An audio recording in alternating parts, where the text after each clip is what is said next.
there was a conversation I was having with someone about programming and how long does it take for someone to learn a new behavior. The leaders really learning something new like this takes practice, like any learned system solution.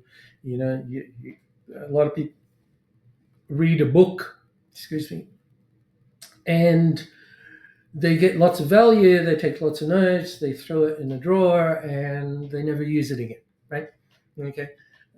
So this is really the same thing here. Yes, it starts with a guided process with an expert that knows how to help you interpret 𝗟𝗮𝘱. But if the leader doesn't practice it and learn it and make an effort, it doesn't become a natural language within their workplace.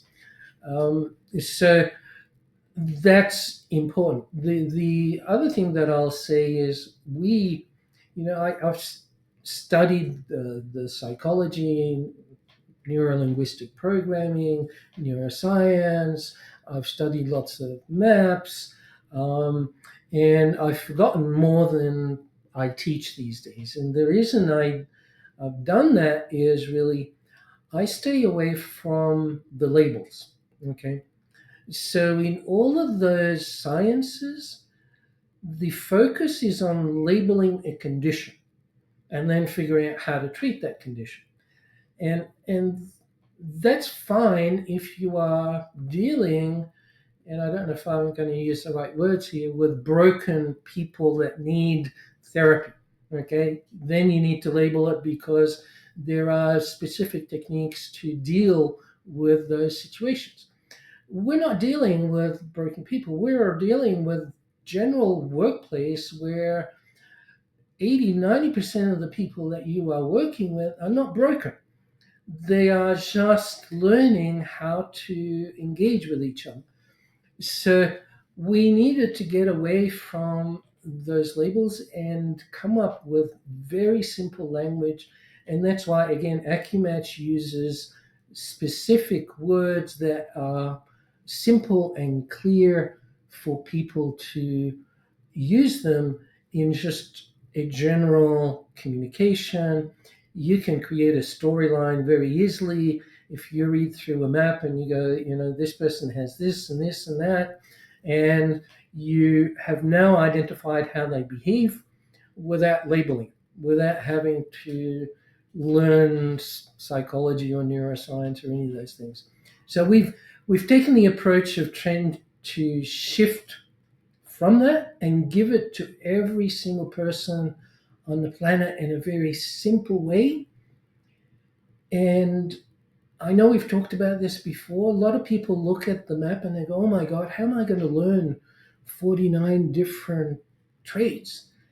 And the answer is the more specific you are, the more clarity you have.